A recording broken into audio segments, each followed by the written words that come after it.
I'm Carol McNeil. And I'm Evan Sullivan. Welcome to Hour 2 of CBC News Sunday. Speculation is rampant these days about the timing of a federal election, and we were wondering how the parties are preparing to mobilize their troops. Today, we are giving you a rare opportunity to pull back the curtain and peek inside the political process. This past week, we had exclusive access to an intensive session run by the Conservatives to prepare the next generation of Tory leaders for an election. It's a kind of campaign boot camp. Our video journalist, Peter Wall, takes you inside. I believe in, lower taxes. I believe in less government. It's a crash course in campaign training, so, what's better than that? Hi!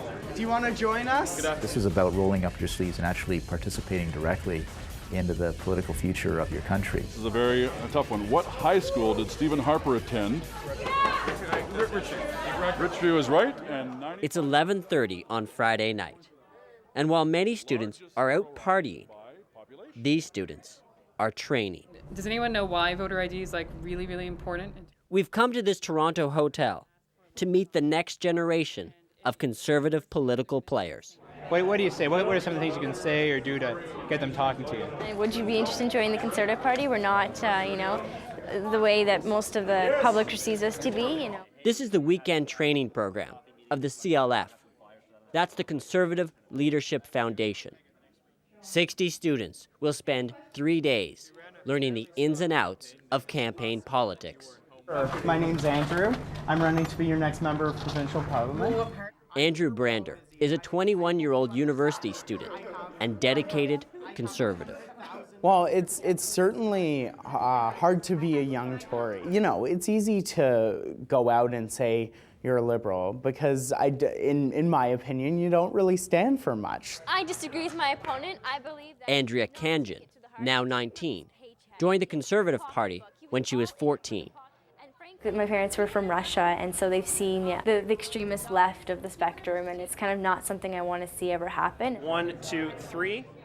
Tonight is a practical test of their political knowledge, their public speaking abilities, and their skill at dealing with difficult situations while door-to-door canvassing. I just think Harper scares me. Honey, he scares me. I know him fairly well, and his perceptions are really unfounded. Hey, what you guys really did well there was sort of thank them for sort of being interested and engaged and stuff. They'll be effective. John Capobianco co-founded the CLF in 1990.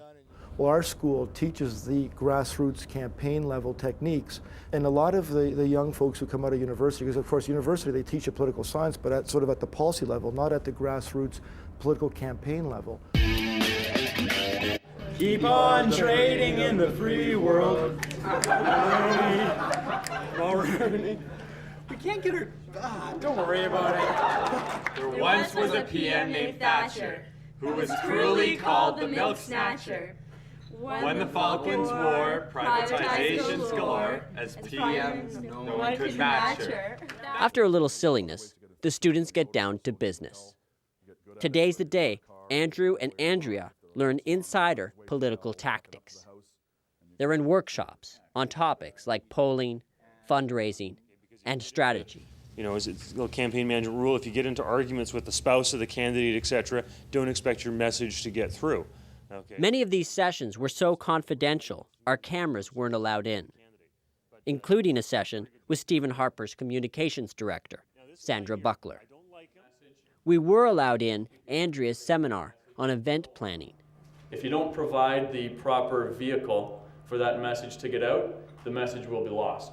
And your visual for your media events, for your profile events, the visual needs to support the message. What does this picture say? They did a good job at alerting the media since they're all at the bottom in the scrum area. Right. One of the most interesting points is the angle that the organizers of this event allow the media. And what that does is that gives the media a sense of just how much of momentum there was. They wouldn't ordinarily get this shot if they were at the back of the room shooting the candidate on the stage. The number one objective always is name recognition for your local candidate. Andrew is in a communications seminar. making sure that at the local level, as many people as possible go into that voting station with your ballot question in their mind and your candidate's name in your mind. Ladies and gentlemen, the next Premier John Murray! But this weekend is not just about training. It's also about access. That's enough now. It might go to my head. That's enough. It might go to my head. The students rub elbows with some conservative, heavy hitters. I just wanted to be here to let you know that the Prime Minister thinks what you're doing here this morning is spectacular, because he's ready to form a majority government and he needs your help. This is where the campaign managers come from, whether it's this election or the next election, but you'll find that most of the campaign managers that you meet that say are 30, 35, they've been to these sessions years ago. I did attend these training sessions. I did participate in politics as a volunteer well before I was elected to any post. So this is really high-end skills training. You're actually learning some skills that will allow you to manage people and manage campaigns. They become automatically the upper echelon of any political organization as a result of this course. And getting into the upper echelon is grueling. The program is modeled after an election campaign, with late nights and early mornings. Let's not go back. At 10:30 p.m., this mock candidates debate is just starting. We need to talk about what it is that makes this riding strong. Infrastructure. Andrew is playing the role of a liberal. Left by the previous reckless Conservative Party. People constantly kept telling me this is hard, it's not easy, it's not for, the person who just casually wants to volunteer on the side, and they were all right. On Saturday night, Andrew and Andrea get to bed at 2 a.m. It's the last day, and this is Andrea's last lesson before the final exam. So the goal is to get the literature inside the house somehow, so that the bad other evil parties don't come and take our literature out of the doors, try to get it under the door or inside or jammed in a way that you can't pull it out. The training has ended. This is a one-part exam. A high mark on this test, along with a good performance over the weekend, will go a long way in determining how far they go as political players. You have an hour.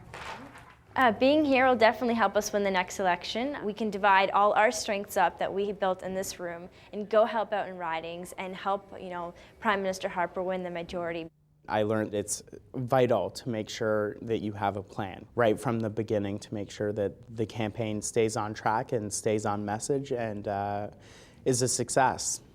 For Tier 1, the recipient is Andrea Kanjan. Andrea and Andrew pass the final exam, and they both win awards. Keep an eye out for them in the next election.